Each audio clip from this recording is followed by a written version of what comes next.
All right, so this is the video explanation for the homework that I gave you. Now, this is after the additional homework, so I would just call it homework 2.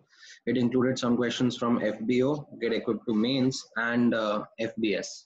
So we'll quickly go question by question and focus our discussion primarily on the questions which are difficult. So fifth question was pretty straightforward. Like there was a confusion between C and D option, but the C option kind of faces a question or faces a challenge when it comes to the condensed formulas. Where we don't know the total number of atoms. Then sixth question is a pretty straightforward. Just apply PV is equal to nRT, and you will see that under the same pressure, volume, temperature conditions, the moles are same. Right. Then seventh is something which, again uses this T diagram. You have been given the volume, and what you need to determine is, in fact, you have been given volume and mass. What you need to actually work on is the molecular weight. So you go from first volume to moles, and then from moles to mass, and in between you will encounter your molecular weight. Now, once you get the molecular weight, you have to then go and match option by option. All right. Then 11th question, the same thing, right? You have been you have to in fact go and check each and every option. Now again, I have done a detailed analysis here, right? Based on this T diagram, you can figure out what is given and what is being asked. So it kind of the question did not mention one more thing. The question did not mention STP conditions, but that is something true for the volume measurements that we are doing here. Otherwise, then the question will become difficult to solve. You will have lack of data. So that is something which should be given in the question. So 11th question includes those as options. And again, using this diagram, you can simply see, how to proceed from what is given to what is asked. It's straightforward. Then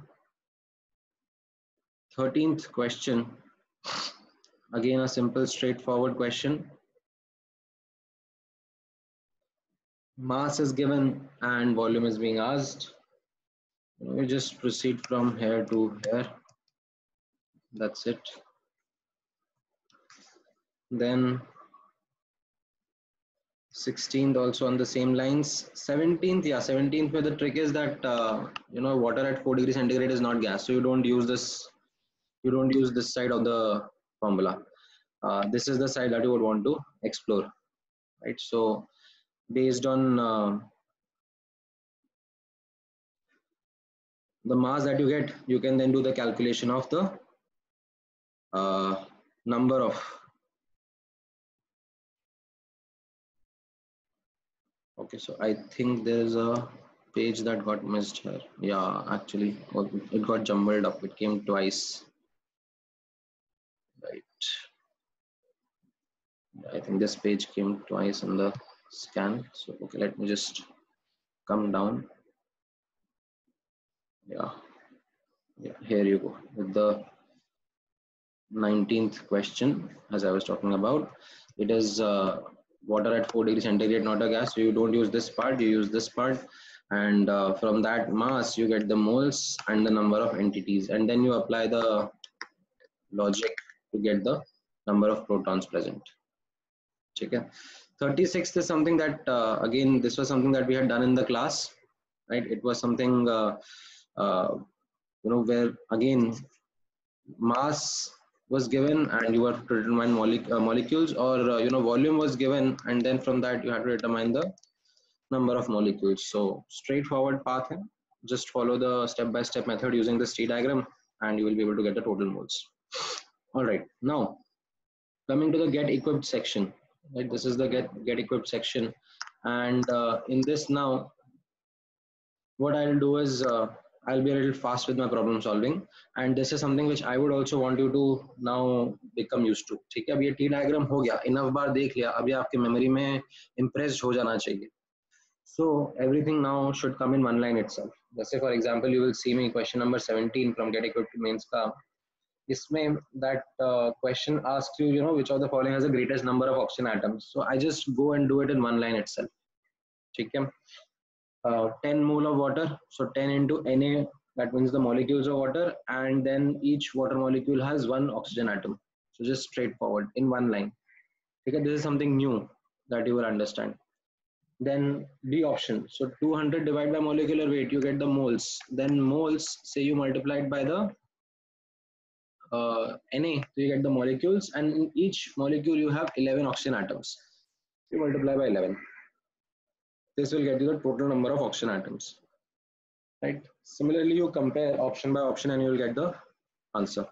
Okay. 18th, again, I did it in a faster manner. One line only. That's how now you have to do it. 5 gram of Cl2 and how much gram of chlorine is there. So 5 grams mean 5 gram only. You can go it by a longer approach also. So first you calculated the moles of Cl2, right? And then from that you get the moles of Cl atoms by multiplying by 2 and then multiplying by the atomic mass of Cl. So this kind of cancels out, which means the same thing that I just spoke, that it is 5 gram of chlorine only. Now similarly go option by option. In the B option you have been given 60 grams of NaClO3, so 60 divided by 105 will be its moles, into 1 will be the moles of chlorine, and into then 35.5 will be the atomic mass of chlorine to get the mass of chlorine. Okay, this is one of the ways in which you can do it. You can do the question in other ways as well, I don't mind, but this is something where you get the answers in one line. Okay, this is something which you should now try to come to rather than spending a lot of time. All right, so 19th question goes in the same manner, pretty straightforward. 20th maybe, yes, this me one line may I have equated the moles of O2, not O2, in fact moles of oxygen or number of atoms of oxygen on either side. So if M was the mass of NO divided by 30, we'll get the moles into Na the molecules, and because each molecule has one oxygen atom, so I multiplied here by 1. Similarly, NO2 has 9.2 grams divided by 46. These are the moles of NO2 multiplied by Na, that is the molecules of NO2, and because each molecule contains 2 oxygen, so you multiply this by 2. Right, so you will get the answer to the mass that is required. All right. Then you come to 21st question, in which number of moles of carbon dioxide which contains 8 grams of oxygen, right? So definitely multiple ways in which you can start this question. I have done it in one manner where I started with the mass of oxygen that is given. So I calculated the moles of oxygen that is there. And then based on the unitary method, I know that 1 mole of CO2 will contain 2 mole of oxygen. So how many moles will contain half mole of oxygen? So I found out that it is 1 by 4 moles of CO2. Now, once I get the moles of CO2, this is the answer itself. I didn't need to find out the mass. Okay. 22nd, again, going option by option, being fast, just in one line. Okay. I hope this is something which is now particularly clear to everyone. In A option, it is just something that you will need to catch, that gram atom means the moles of atom. So 0.2 gram atom of N means 0.2 moles of N. So based on that, we solve that question as well. Then 23rd, which one of the following statements is or are not correct? So I would want to go option by option, but again, those A, B, C are easier options. So coming to the answer, which is the D option, that is the incorrect statement. We completely understand that 1 gram molecule, which means 1 mole molecule. So mass of 1 mole molecule is 44 grams, and mass of 1 molecule is 44 AMU of CO2, right? So the ratio is not the same. Okay, they are in fact Na, mass of 1 mole upon mass of 1 molecule, right? Then 24th question, it's again simple unitary method. There is no formula as such. So you look at N moles of H2, so you get 2N atoms, 2N into Na atoms, and you have 2N moles of CH4, so you will get 2N into 4 Na atoms of hydrogen and 2N into 1 Na atoms of carbon.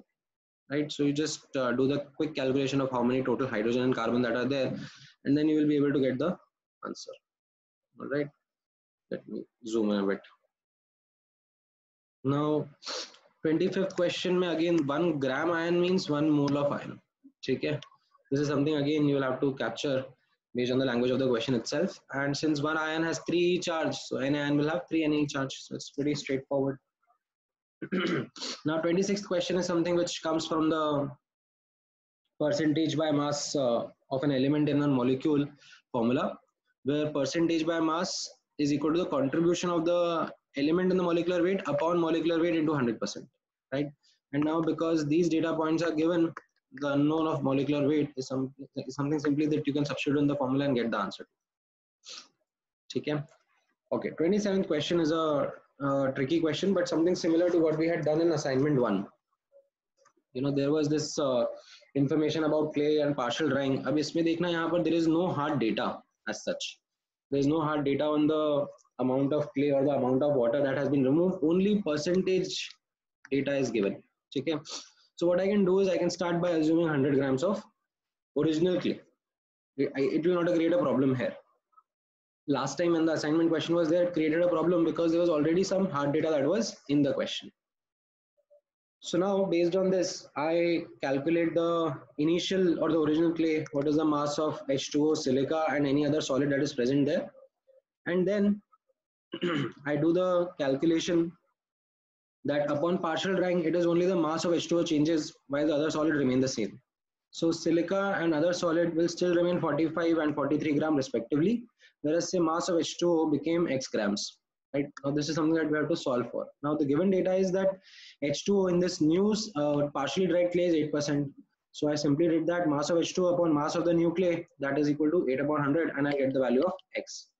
Based on this, I can get the percentage of silica in the new partially dried clay. Right. So it's again a simple, straightforward question, but you will need this approach towards working on it.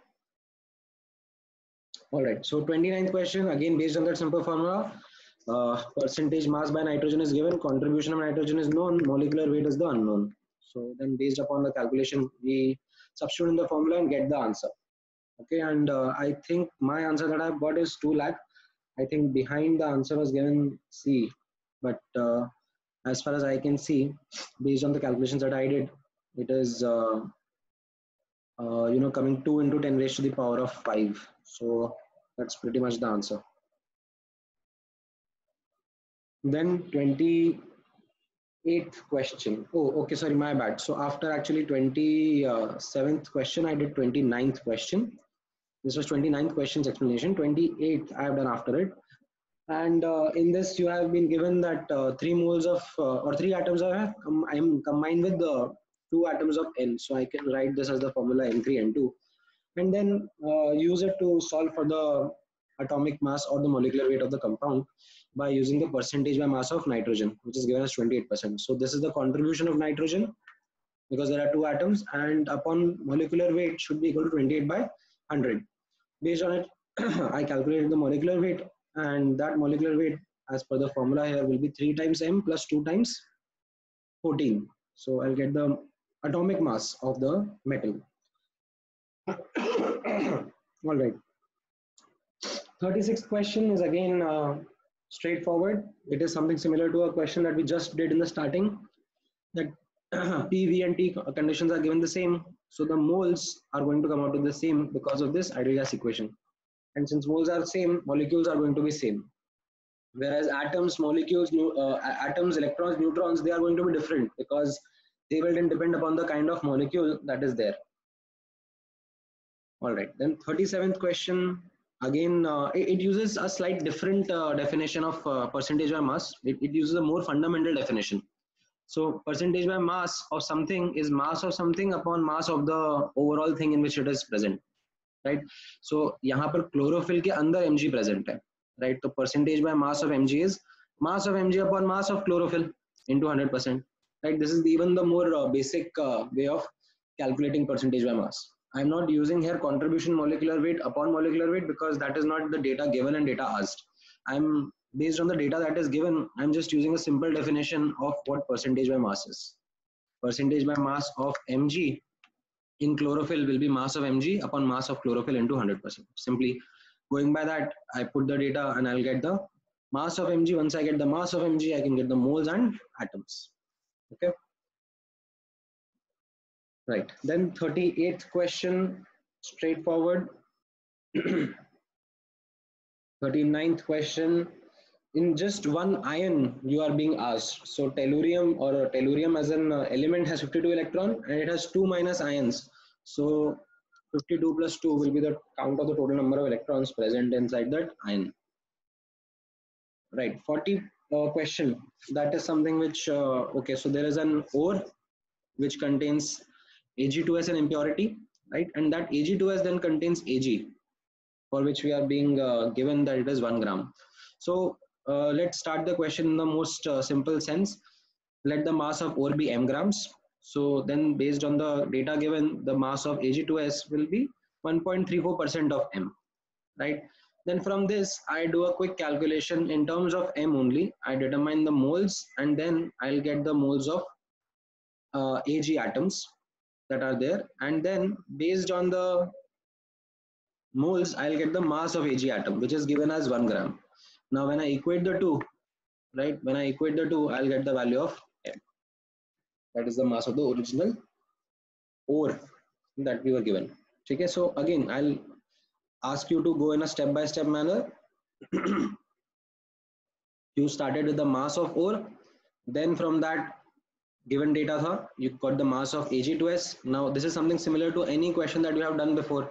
Say if I was given the mass of Ag2S and I was to determine the mass of Ag in it, तो कैसे करेंगे? हम लोग Ag2S से formula apply करेंगे, उससे moles निकालेंगे, then logic apply करके मोल्स ऑफ Ag निकालेंगे, एंड देन उससे Ag का मास निकालेंगे. ठीक है? This is something when done, you will get the answer to the value of the mass of ore. Okay. Now let me come to the FBS section. Right, in the FBS section, also some questions are given as part of this homework.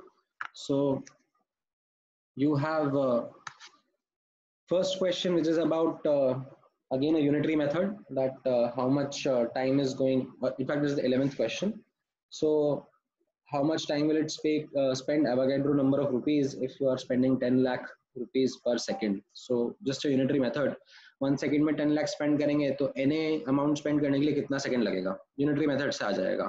अब बस question में years पूछा है तो second को years में convert करना है with this conversion. This is something very basic which almost everyone knows.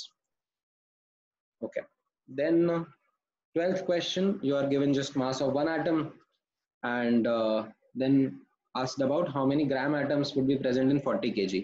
So one atom, unitary method लगा दिया, one atom का इतना मास है तो 40 kg मतलब ग्राम्स में कर दिया, में कितने atoms होंगे, तो you get the number of atoms, you divide by Na, तो you'll get the moles, and that is what is meant by gram atoms. Okay, just do the calculation and you'll match the answer.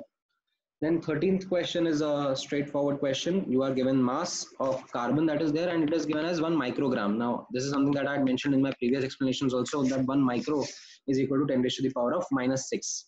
So the mass is 10 raised to the power of -6, based on which you calculate the moles and the number of atoms. 14th question, okay, units का ध्यान रखना पड़ेगा.